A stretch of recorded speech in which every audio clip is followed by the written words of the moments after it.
রবিবার সকালে বিক্ষিপ্তভাবে হালকা থেকে মাঝারি বৃষ্টি উত্তরবঙ্গের কিছু জেলায়। জলপাইগুড়িতে গাছের ডাল ভেঙে স্কুটিতে পড়ে বিপত্তি। উত্তরবঙ্গে গত কয়েকদিন ধরে বিক্ষিপ্তভাবে শুরু হয়েছে বজ্রবিদ্যুৎ সহ বৃষ্টিপাত। এরই মাঝে শনিবার সন্ধ্যায় জলপাইগুড়ির সদর ব্লকের পাহাড়পুর গ্রাম পঞ্চায়েতের অধীন ডেঙ্গুয়াঝাড় বাজারে জনবহুল এলাকায় আচমকাই বিশালাকার গাছের ডাল ভেঙে পড়ে এক দাঁড়িয়ে থাকা স্কুটির ওপর। পাশেই দাঁড়িয়ে থাকে স্কুটি চালক কোনো মতে প্রাণে বাঁচে। ঘটনায় হতাহতের কোনো খবর না থাকলেও এই ঘটনার জেরে বিদ্যুতের তার ছিঁড়ে পড়লে বেশ কয়েক ঘন্টা বিদ্যুৎহীন হয়ে পড়ে এলাকা।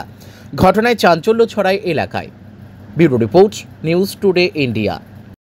হলো একটা গাছ ভেঙে পড়ছে।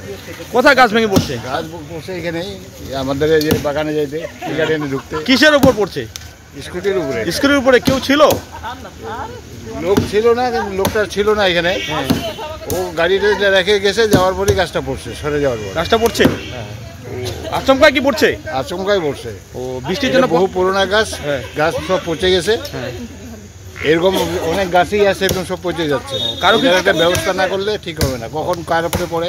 কারো কি কিছু হচ্ছে নাকি? না, কারো কিছু হয় নাই। ভাগ্য বলে আজকে এখানে অনেক টোটো থাকে, আজকে টোটোগুলো ছিল না এখানে। টোটো এখানে অনেক থাকে, এখানে লাইন করা। গাড়িটা কার ছিল? গাড়িটা ছিল ভগৎ সিং কলোনি।